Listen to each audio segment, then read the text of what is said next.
नमस्कार, आप देख रहे हैं हालचाल। कल यानी 17 तारीख को अखिलेश यादव और राहुल गांधी की एक प्रेस कॉन्फ्रेंस थी। उसके बाद अखिलेश यादव ने जनसभा को भी संबोधित किया। संबोधित करते समय अखिलेश यादव ने कुछ ऐसा बोला है कि उत्तर प्रदेश की हवा बदल गई है। अखिलेश यादव ने कहा, भारतीय जनता पार्टी की कलाई खुल चुकी है। भ्रष्टाचार को लेकर नैतिकता का बुलबुला फूट चुका है। भाजपा भ्रष्टाचारियों का गोदाम बन गई है। भाजपा ने भ्रष्टाचारियों को तो अपनाया ही, साथ ही साथ उनके भ्रष्ट तरीके से कमाए हुए धन को भी अपना लिया है। अखिलेश यादव ने कल मुरादाबाद नगीना में समाजवादी पार्टी इंडिया गठबंधन के प्रत्याशी रुचि वीरा तथा मनोज कुमार के समर्थन में आयोजित जनसभा को संबोधित कर रहे थे। तभी उन्होंने कहा कि भारतीय जनता पार्टी झूठी पार्टी है। इसने किसानों, नौजवानों, गरीबों सभी से झूठ बोलकर और झूठे वादे कर उन्हें बरगलाया है। 10 साल की सरकार में भाजपा का झूठ और लूट जनता के सामने आ गया है। भाजपा ने किसानों, नौजवानों और देश की जनता से किए गए वादों को पूरा नहीं किया। भाजपा के भ्रष्टाचार से देश में महंगाई, बेरोजगारी चरम पर है। इलेक्टोरल बॉन्ड ने भाजपा का बैंड बजा दिया है। अखिलेश यादव ने यह भी कहा है कि इलेक्टोरल बॉन्ड के नाम पर भाजपा ने पूरे देश में लूट मचाई।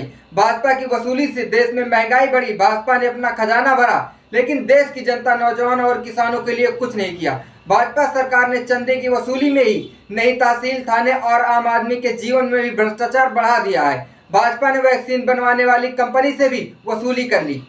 आज नौजवान किसान दुखी और परेशान है। इंडिया गठबंधन इस देश की उम्मीद है। पश्चिमी यूपी से लोकसभा चुनाव के लिए जो हवा दिखाई दे रही है वो पूरे यूपी और देश में बदलाव लाएगी। यूपी में गाजियाबाद से लेकर गाजीपुर तक बीजेपी का सफाया होने जा रहा है। अखिलेश यादव ने यह भी कहा कि बीजेपी की हर बात झूठ निकली। न किसान की आय दोगुनी हुई, न युवाओं को रोजगार मिला। भाजपा के वादे झूठे थे। उन्होंने कहा कि इंडिया गठबंधन किसानों को उनका हक दिलाएगी, उनके फसलों को एमएसपी की गारंटी देगी, नौजवानों को नौकरी और रोजगार दिया जाएगा। साथ ही साथ ये भी कहा कि सरकारी विभागों में रिक्त पदों को भरा जाएगा। देश में जातीय जनगणना कराकर सभी को हक और सम्मान दिया जाएगा। सामाजिक न्याय और सरकारी योजनाओं के रास्ते देश में गरीबी दूर की जाएगी। अखिलेश यादव ने यह भी कहा कि भाजपा संविधान और लोकतंत्र विरोधी है। भाजपा के नेता, सांसद कह रहे हैं 400 सीट जिताकर संविधान बदल देंगे। भाजपा बाबा साहब डॉक्टर भीमराव के संविधान को बदलना चाहती है।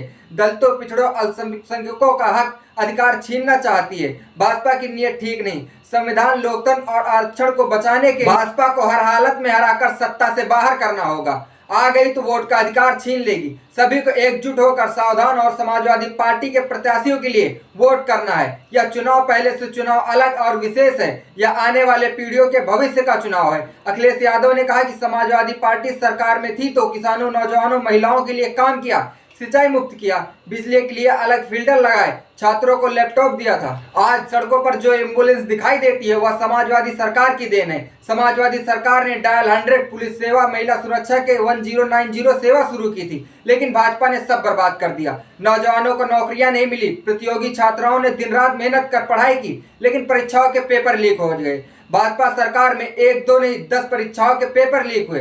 भाजपा सरकार ने जानबूझकर पेपर लीक कराए जिससे नौकरी आरक्षण न देना पड़े। भाजपा जाति धर्म के नाम पर भेदभाव करती है।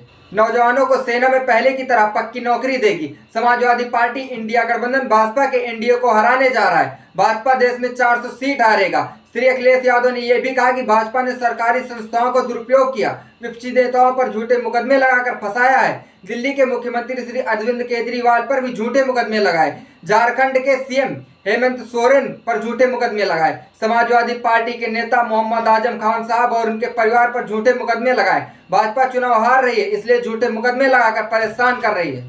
कार्यकर्ताओं से भी अनुरोध किया। उन्होंने कहा कि चुनाव में कार्यकर्ता सावधान रहें, अपने बूथ की रखवाली भी करनी है। आपका वोट लोकतंत्र बचाने, संविधान बचाने का काम करेगा। ये थे समाजवादी पार्टी के बड़े ऐलान और बड़े वादे। आपको क्या लगता है कि सत्ता में आने के बाद समाजवादी पार्टी अपने वादे पूरे कर पाएगी?